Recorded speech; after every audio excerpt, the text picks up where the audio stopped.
Bonjour, aujourd'hui je vais vous lire des extraits d'un livre qui rapporte des anecdotes et des histoires de sages entre guillemets de différentes traditions. C'est tiré de ce livre de Eric Edelman, En compagnie des sages, aux éditions L'Originel, Charles Anthony l'Originel, à ne pas confondre avec Jean-Louis Acarias l'Originel. Voilà. Éric Edelman est un disciple d'Arnaud Desjardins et il dirige d'ailleurs un ashram au Canada, au Québec. Voilà. Personnellement, je n'ai pas beaucoup d'affinité avec Arnaud Desjardins, même si j'apprécie beaucoup les films qu'il a fait dans les tout premiers temps et sa vivacité pour faire passer en Europe, en France, le, le message des sages, comme il l'appelait, hindous, tibétains, soufis, voilà, chrétiens.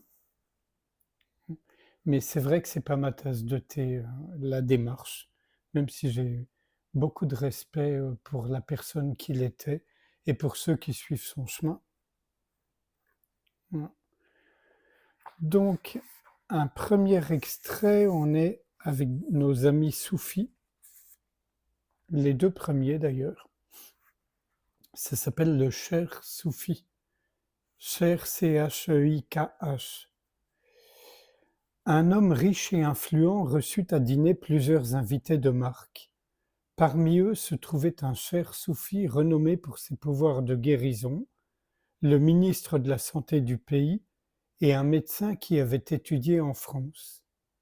Après le repas, la fille de l'hôte se sentit soudainement très étourdie et dut aller s'allonger. L'hôte demanda au cher de prier pour elle.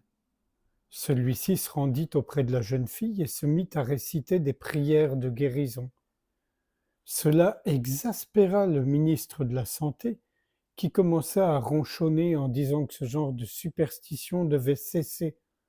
De nos jours, dit-il, nous disposons d'injections de vitamines, de médicaments modernes et d'autres moyens scientifiques de guérir les malades. Ce genre d'absurdité démodée empêche le progrès. Le cher se tourna vers le ministre et dit: Je ne savais pas que de nos jours on mettait des uniformes de ministre à des ânes. Comment un homme si bête et ignorant peut-il devenir médecin ou même ministre de la Santé? Le ministre était furieux, son visage devint cramoisi, il était si en colère qu'il était incapable de parler. Immédiatement après, le cher poursuivit d'une voix douce et bienveillante: Cher ministre, veuillez me pardonner. J'ai dit ces paroles insultantes simplement pour illustrer un point. Voyez combien votre visage est rouge, vos vaisseaux sanguins dilatés, votre pouls rapide et votre niveau d'adrénaline élevé. Tout cela à cause de simples paroles. Si la parole séculaire peut causer de si importants changements, peut-être les paroles sacrées des saintes écritures peuvent-elles mener à la guérison physique?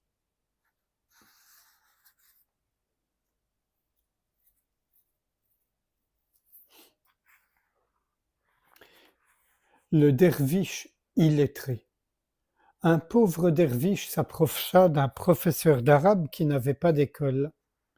Ce professeur enseignait en écrivant à la craie sur les murs de la ville. Le derviche demanda au professeur s'il pouvait lui enseigner à lire et à écrire. Touché par la sincérité du derviche, le professeur offrit de lui enseigner gratuitement. Il dessina une grande ligne verticale sur le mur et dit: Ce trait correspond à la lettre Alif. C'est la première lettre de l'alphabet. Le derviche se prosterna, remercia le professeur et partit. Le professeur, qui était habitué à enseigner au moins la première moitié de l'alphabet à la première leçon, était étonné. Cela promettait d'être un long processus. Le derviche ne revint ni le lendemain, ni la semaine suivante, si bien que le professeur finit par l'oublier. Plusieurs mois plus tard, le derviche réapparut. Ses yeux brillaient d'une lumière intérieure. Il se prosterna pieusement et annonça qu'il était prêt pour la leçon suivante.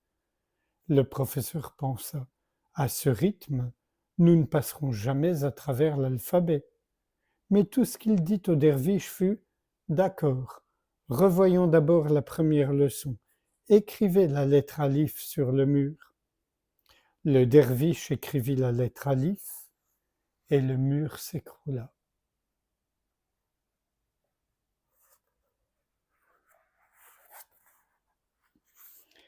Maintenant, on passe chez nos amis tibétains, un vrai lama tibétain, Patrul Rinpoche, qui est né en 1808 et qu'on considère encore comme l'un des plus grands maîtres du XIXe siècle. Il n'avait ni maison ni monastère et était un exemple vivant de la simplicité qu'il prêchait. Et il se comportait comme quelqu'un d'ordinaire. Voilà. Patrul Rinpoche était notoirement connu pour être non-sectaire. Il ne louait ni ne critiquait jamais aucune école philosophique. Il se refusait à alimenter le sectarisme arrogant et vindicatif qui sévissait depuis longtemps au Tibet. Un jour, ses pérégrinations le menèrent sur une route qui passait par le ministère de Dargye, d'obédience Gelugpa, situé dans la région de Tréor dans le Kham. À cette époque-là, les moines du monastère de Dargye étaient tristement célèbres pour leur sectarisme. Ils avaient l'habitude de harceler tous les voyageurs qui passaient par là en leur demandant à quelle école ils appartenaient, Nyingma, Kagyu, Sakya ou Gelug. Lorsqu'ils découvraient qu'une personne appartenait à une autre école que la leur, ils l'invectivaient et allaient même parfois jusqu'à la rosser.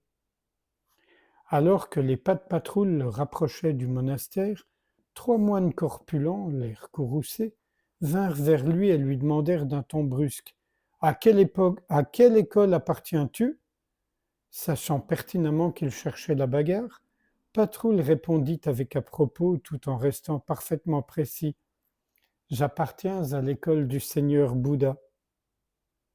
Insatisfait de cette réponse et toujours résolu à connaître son appartenance philosophique, ils poursuivirent: comment récites-tu la prière du refuge?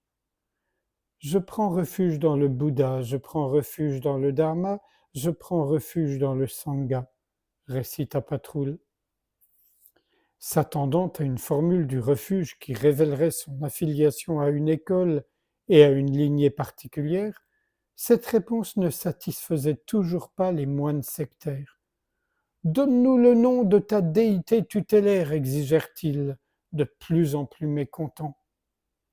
Les 3 joyaux, répliqua patiemment Patrouille.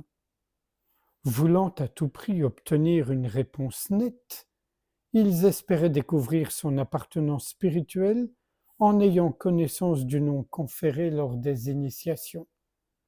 Révèle-nous ton nom secret, lui crièrent-ils. Or, il se trouve qu'en tibétain, les mots nom secret désignent également l'organe sexuel masculin. Relevant ses robes monastiques, Patrouille répondit aimablement, en s'exprimant dans le dialecte nomade: Boulou, boulou, pénis, pénis, ce qui leur cloua le bec. Patrouille put enfin poursuivre sa route sans encombre, ce qu'il fit en récitant à haute voix Om Mani Padme Hum, Om Mani Padme Hum.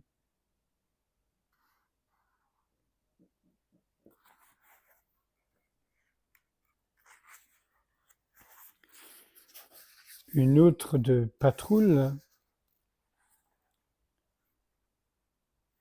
Quelqu'un fit remarquer à Patrouille: certaines personnes vous aiment alors que d'autres vous craignent au point de ne pas oser dire un mot en votre présence. Pourquoi en est-il ainsi? Patrouille réfléchit un moment. Puis il finit par dire: «Peut-être que certains m'aiment parce que je pratique la compassion et la bonté sans discontinuer.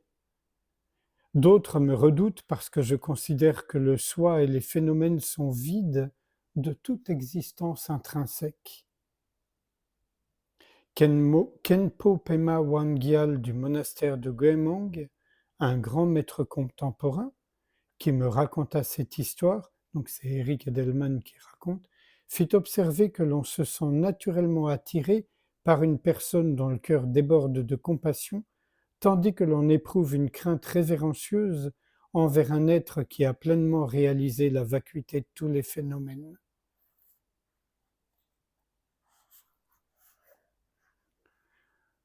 Une dernière de Patroul. Un jour, un guéché fait tout le trajet du Tibet central jusqu'au monastère de Serchou, dans le district de Dzashoka. Il devait donner des enseignements exhaustifs sur les trois principaux aspects de la voie de Tsongkhapa, un texte majeur en 14 strophes traitant de la voie graduelle vers l'éveil. Patroul vint écouter les enseignements du guéché. Il s'assit discrètement sur un petit tapis en poil de yak, au dernier rang de l'assemblée, près de la porte. À la fin des enseignements, Patroul se leva, roula son tapis et sortit. Quelqu'un l'entendit dire: «Je suis parvenu aux mêmes conclusions en méditant assis sur mon lit.» Autrement dit, ce que le Geshe avait compris grâce à des années d'études académiques, Patroul, lui, l'avait compris en pratiquant la méditation, simplement assis sur son lit.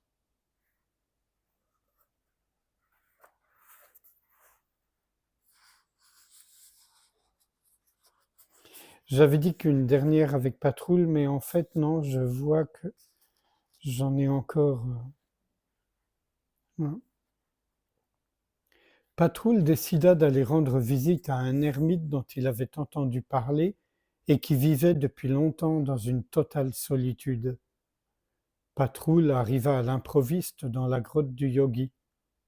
Souriant, ayant l'air de vouloir sincèrement s'enquérir du méditant, il s'assit dans un coin. D'où venez-vous? Où allez-vous? S'enquit poliment l'ermite. Je viens d'où je suis venu et je vais de l'avant, répondit Patroul. Perplexe, l'ermite demanda encore: Où êtes-vous né? Sur terre.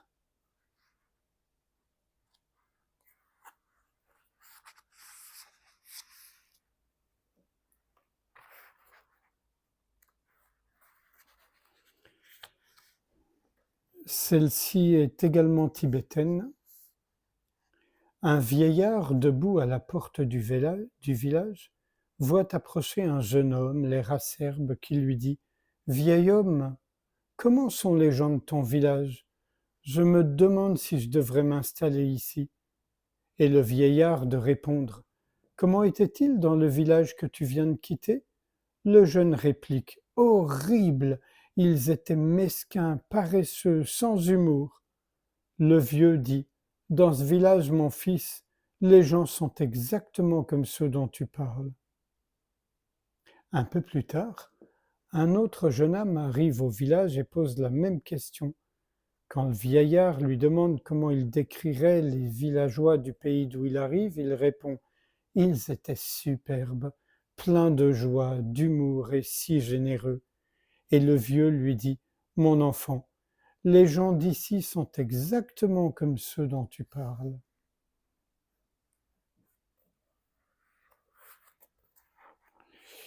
Dans l'univers juif, et plus particulièrement celui de la Kabbale et du rassidisme, donc dans l'Europe du XVIIIe siècle,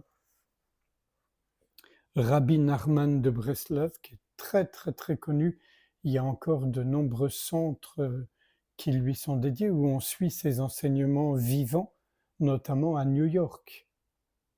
Hein. Pas que. Hein. Alors, pas celui-ci. Voilà. De sa fenêtre, donnant sur la place du marché, Le rabbi aperçut un de ses adeptes, un dénommé Reikel, qui avait l'air pressé. Il l'interpella et l'invita à venir le rejoindre. Reikel, as-tu vu le ciel ce matin? Non, rabbi. Et la rue, Reikel, as-tu vu la rue ce matin? Oui, rabbi. Et maintenant, la vois-tu encore? Oui, rabbi, je la vois. Dis-moi ce que tu vois.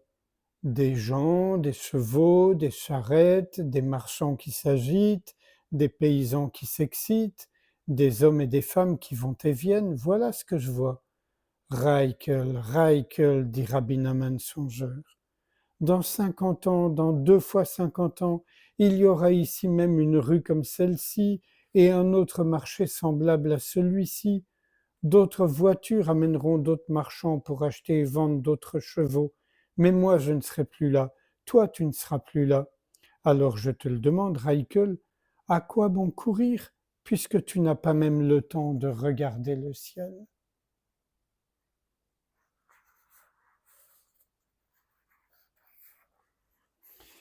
Et on vient en Inde avec le bien-aimé Ramana Maharshi. Un prêtre chrétien vint auprès du Maharshi et lui demanda: Avez-vous un Dieu? Pouvez-vous me montrer Dieu? Ramana lui répondit: Venez me voir demain et je vous montrerai mon Dieu. Le jour suivant, quand le prêtre vint auprès de Ramana à l'heure convenue, il l'emmena en un endroit éloigné sur la montagne. Il y avait un lépreux avec des plaies sur tout le corps qui était étendu dans un état désespéré. Ramana récolta du bois sec de la forêt, alluma un feu et fit bouillir de l'eau en y ajoutant des feuilles qui avaient une propriété antibiotique. Avec une tendresse maternelle, il nettoya à l'aide de cette eau les plaies du lépreux. Peu après, Ramana dit: Il est mon Dieu, je viens le servir ainsi quotidiennement.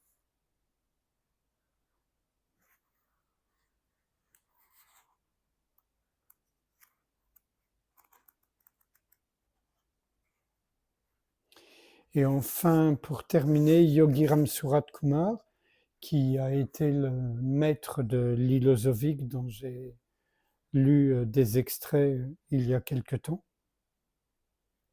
Donc, un seul petit extrait.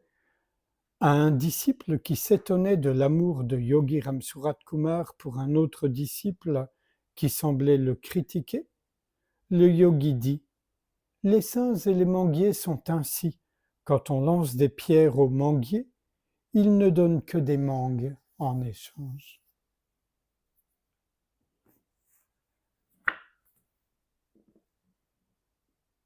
Sans réfléchir à ce qui vient d'être lu, je vous invite à passer un instant en silence avec moi, sans rien faire, sans rien chercher, juste être ouverture.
Je vous remercie. À bientôt.